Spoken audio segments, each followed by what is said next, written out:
बिस्मिल्लाहिर्रहमानिर्रहीम। अस्सलामु अलैकुम रहमतुल्लाहि व बरकातुहू। उम्मीद है तमाम अहबाब खैरियत से होंगे। मेरा अल्लाह आप सब पर अपनी रहमतों का बरकतों का नुज़ूल फ़रमाए, आमीन या रब्बल आलमीन।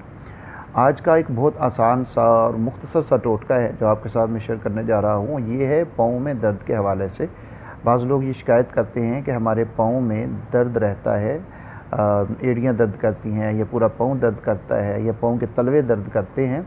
तो उसके लिए अगर आप ये टोटका छोटा सा करेंगे तो इंशाअल्लाह ताला पाँव का दर्द ख़त्म हो जाएगा और बिल्कुल पाँव हल्का फुल्का हो जाएगा।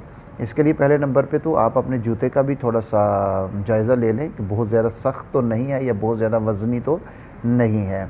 हल्के वज़न वाला हल्का जूता इस्तेमाल करें और नरम जूता इस्तेमाल करें।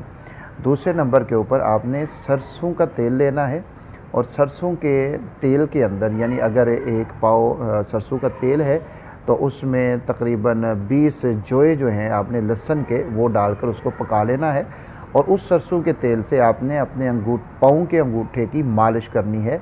दिन में 2 बार 3 बार कर लें, 4 बार कर लें।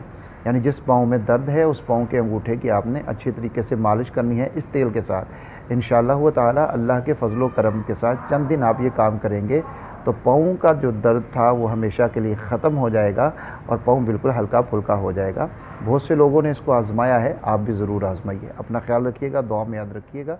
अल्लाह हाफ़िज़।